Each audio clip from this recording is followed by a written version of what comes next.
ajiibkii ajiibeen madax dhaqameedkii reerku iyo aqoon-yahankii reerku iyo saraakiishii reerku waxa ilaahay lagu mahadnaqa weeyey alxamdulilaahi rabbil caalamiin suldaan axmed cabdi oo suldaankii reerka aad iyo aad bay u mahadsan yihiin dhammaantood waxaanu ka wada hadlaynay waa danta guud ee caamka ah maaha dan shakhsi iyo tu gaara toona maaha dantii reerku lahaa weey danta reerku leeyahayna halkii wanaag iyo axsaan iyo dee samafal dee xaq baa loogu leeyay in laga wada hadlo waajibna saaran weeyi markaa waxaan aad iyo aad u bogaadinayaa intana dhegaysan doonta inta haddana maqlaysa cabdallah bakor danta guud in laga shaqeeya waa muhiim maanta waxaa kolley la isweydiin doonaa reerka halkan isugu yimid waa reerkii baha cabdalle danta guud marka ay shaqaynayso baha cabdalle iyo baha kale iyo baha moohay danta guud baa laga wada shaqaynaya waxaan ilaahay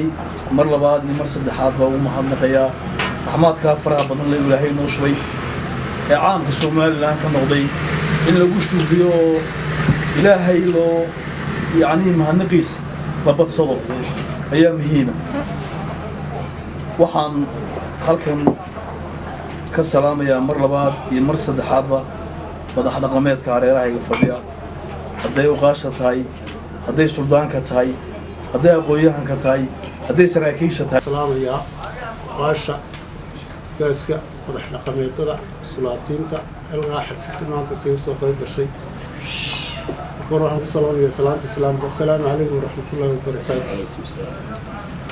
marka labaad danaha meesha la isugu yimid xafladda maanta lagaga soo qayb galay waxaa weeye tane lagama maarmaana oo uu horseed ka yahay ugaaska beesha cabdalle sidaa daraaddeed waxaa lagaga wada hadlayaa danihii muhiimka ahaa ee bini-aadan ku dhaqmi jiray gaar ahaan baha cabdalle xeer hoosaad ay lahayd iyo wixii danaha dee somalilan iyo dhaqanka bini-aadanka uu maxlaa khuseeyey inaan halkan soo gebagabayno